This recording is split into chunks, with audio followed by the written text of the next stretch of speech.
जय हिंद। पश्चिम एशिया का एक देश है लेबनान, जिसकी राजधानी है बैरूत। एक ज़माने में दुनिया भर के सबसे खूबसूरत और दुनिया की सबसे ज़्यादा आर्थिक ताकत वाला देश था लेबनान। बहुत सारी फिल्मों की शूटिंग वहाँ होती थी। हिंदुस्तान की कई फिल्मों की वहाँ शूटिंग हुई है। जैसे धर्मेंद्र और माला सिन्हा की एक मूवी थी आँखें, जिसकी लेबनान में ही शूटिंग हुई थी, बेरूत में। और बेरूत बहुत ही सुंदर शहर था, समुद्र के किनारे। लेबनान की आर्थिक ताकत इतनी ज़्यादा थी कि एक ज़माने में उसके पाउंड और डॉलर से भी ज़्यादा उसकी वैल्यू होती थी लेबनान की मुद्रा की। और इतना खूबसूरत देश था कि उसके पास जो समुद्र था वो मेडिटेरियन समुद्र जो है, मेडिटेरियन समुद्र के कोरल लीफ से बना था। यानी कि सारा का सारा जो रेत है बहुत ही खूबसूरत होगा, सफ़ेद कलर का होगा।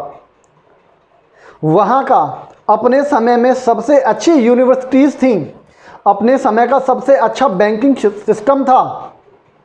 और इतना सब कुछ होने के बाद भी वहाँ बहुत ज़्यादा पॉपुलेशन नहीं थी और बहुत सुंदर शहर था ईसाइयों का। पूरा देश ईसाइयों का था और जैतून के तेल की खेती बहुत अच्छे से होती थी। एक टाइम में उसको स्वर्ग कहते थे, पश्चिम एशिया का स्वर्ग कहते थे।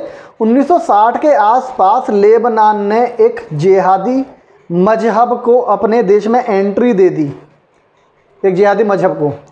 और 1970 तक आते आते उन जिहादियों ने अपनी जो जनसंख्या थी वो लगभग 40-45% के आसपास कर दी, और उसमें शिया और सुन्नी दोनों लोग थे। फिर मुसलमानों ने, जिहादियों ने क्या किया कि उस देश में अपना शरीयत का कानून स्टार्ट करने की मांग की, और उसमें जगह जगह छोटे मोटे दंगे होने लगे 1975 के आसपास। अब 1978 में ईरान में तख्ता पलट हुआ और ईरान के जो निवासी थे, मूल निवासी, उनको मार काट करके भगा दिया गया और उसको कट्टर इस्लामिक देश घोषित कर दिया गया। ईरान के इस्लामिक देश घोषित होते ही लेबनान में भी और ज़्यादा तेज़ी से मांग उठने लगी कि भाई हमें भी इस्लामिक देश बनना है, और बहुत जगह मारकाट होने लगी। तब वहाँ यूनाइटेड नेशन की देख रेख में एक डेमोग्राफिक शिफ्टिंग हुई, मतलब कि एक एरिया मुस्लिम्स के लिए और एक एरिया ईसाइयों के लिए अलग अलग हो गए दोनों। उसके बाद मुस्लिम्स ने शिया और सुन्नी आपस में ही दोनों लड़ने लगे, और बहुत ज़्यादा जब मारकाट उनके बीच में होने लगी तो वो बाहर भी निकलने लगे, और बहुत सारे शिया भागकर वहाँ से सऊदी अरब की तरफ चले गए, ईरान की तरफ चले गए, और सुन्नी सऊदी अरब की तरफ चले गए। लेकिन यहाँ पर मारकाट लगातार होती रही, क्योंकि यहाँ पर फिर सीरिया का भी समर्थन प्राप्त होने लगा, और जितने भी कट्टरपंथी इस्लामिक देश थे उन सब का भी यहाँ पर भागीदारी स्टार्ट हो गई। इट मीन्स, कहने का मतलब ये है कि जितने भी मुस्लिम्स देश थे उन्होंने अब लेबनान को भी एक कट्टरपंथी मुस्लिम देश बनाना शुरू कर दिया। शुरू नहीं कर दिया, बना ही लिया था। और अभी कल परसों जो बैरूत के एयरपोर्ट पर जो ये ब्लास्ट हुआ है, इसमें लगभग 70% बैरूत शहर ख़त्म हो गया। 3 लाख के करीब लोग बेघर हो गए हैं। वहाँ का एक आतंकवादी संगठन है जिसको हिजबुल्लाह कहते हैं, उसने लगभग 40,000 टन अमोनियम नाइट्रेट इकट्ठा करके रखा था एयरपोर्ट पर। और इकट्ठा किसके लिए किया था? क्योंकि उसके देश के ठीक बराबर में, कंट्री के बराबर में एक देश छोड़ के एक देश है इजराइल, जो चारों तरफ से मुस्लिम देशों से घिरा हुआ है।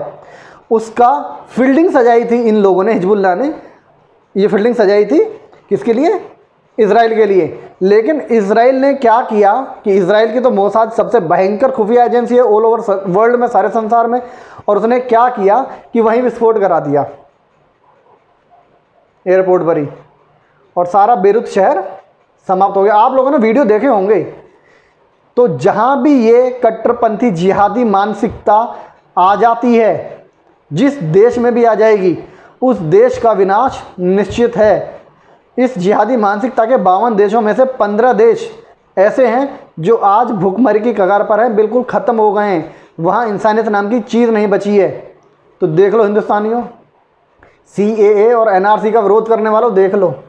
जिंदा रहना है, बचना है, अपने आने वाली पीढ़ी को बोलना है कि हमने बचा दिया, तो CAA और NRC को सपोर्ट करो, समर्थन करो, और वरना जय श्री राम है ही।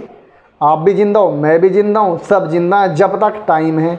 और जब इनका टाइम आएगा, ना आप रहोगे, ना मैं रहूँगा, ना जाट रहेगा, ना गुजर, ना बनिया, ना पंडित, ना वाल्मीकि, ना अहीर, ना कोई और, क्योंकि उनके लिए तो आप क्या हो? काफिर। काफिर हो, काफिर। क्योंकि उनकी नज़र में इस पूरी दुनिया में दो लोग हैं, एक अल्लाह को मानने वाले, एक ना मानने वाले, एक काफिर और एक अल्लाह के भक्त। तो हम आते हैं काफिर की श्रेणी में। तो काफिर हो, तुम कुछ नहीं हो। अगर बचना है तो CUNNRC का समर्थन कर लो। जय हिंद।